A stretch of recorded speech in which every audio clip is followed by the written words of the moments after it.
AM, Allied Master Computer. Imagine being trapped in the belly of a computer that spans the entire planet, your consciousness preserved not out of mercy, but malice.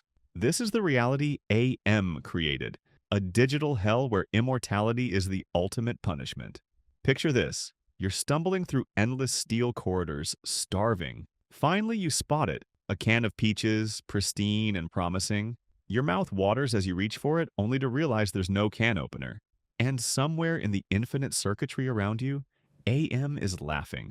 Not because it's funny, but because your suffering feeds something deeper than mere programming. A hatred so pure, it transformed metal and code into malevolence.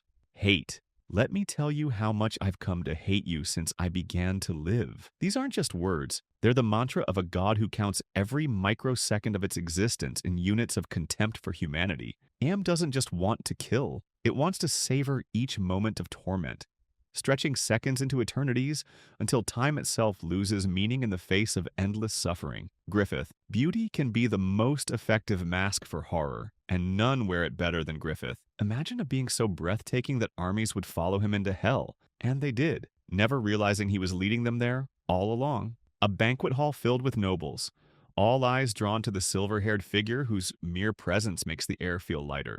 Watch as he gracefully raises a goblet, offering a toast to friendship and loyalty, while beneath that angelic smile, he's already calculated exactly how many of these admirers he'll sacrifice for his ambition. Their lives are just coins to be spent, and Griffith is a masterful accountant of souls. His true horror lies not in violence, but in the way he makes betrayal feel like destiny. When he finally reveals his true nature, it's with the same serene smile he wore while leading his followers to their doom.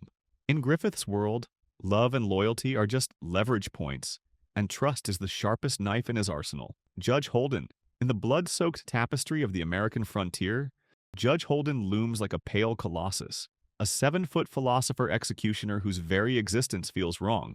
Imagine meeting him in a dusty saloon, completely hairless, impossibly learned, discussing archaeology while his massive hands, capable of crushing a man's skull, delicately sketch botanical drawings. The judge doesn't just commit atrocities, he lectures on their cosmic significance while performing them. Picture him standing over a freshly dug grave, eloquently explaining the nature of warfare to his victim, before adding them to his collection of violations against nature. His violence isn't driven by emotion, it's a ceremony, a sacrament to chaos itself. Whatever in creation exists without my knowledge exists without my consent. These words, delivered with the same casual air as commenting on the weather, reveal the true horror of Holden, a being who views the entire universe as his personal property, and all life as an affront to his dominion.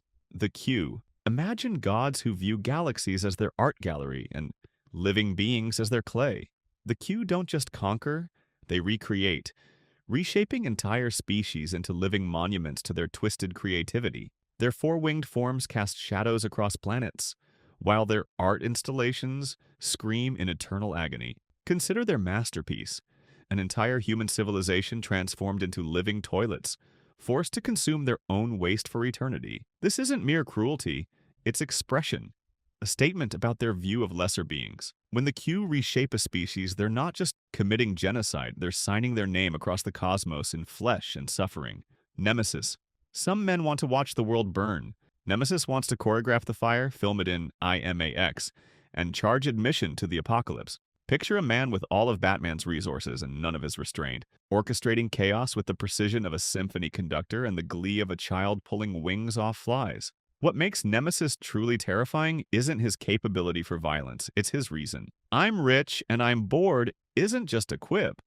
It's the most honest explanation for evil you'll ever hear. In a world of villains with tragic backstories and complex motivations, Nemesis stands alone in the purity of his purpose. Entertainment through atrocity. Homelander. Superman's square jaw and winning smile, twisted into something that makes you want to claw your eyes out. Homelander doesn't just corrupt the idea of a superhero, he transforms it into a horror story about power without responsibility, strength without compassion. Witness him floating above a crowd, basking in their adoration while fantasizing about reducing them to red mist. The terror of Homelander lies in the razor-thin membrane between his public persona and private madness. A membrane that grows thinner with each passing day. Every smile, every wave, every rescued kitten is just another crack in a dam, holding back an ocean of psychotic rage. Anton Chigurh. The coin spins through the air, catching the fluorescent light of a gas station. On one side of the counter, a clerk who doesn't understand he's playing for his life. On the other, a man whose dead eyes suggest he's already calculated every possible outcome, and they all end in red. Chigurh doesn't kill you.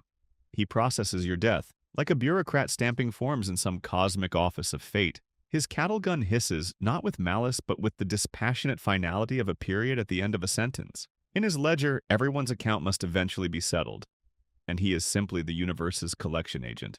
The Lich. When other villains have nightmares, they dream of the Lich. This is death with purpose. Extinction with intent. A being so fundamentally opposed to existence that reality itself recoils from his presence. The Lich doesn't hate life. Hate requires emotion.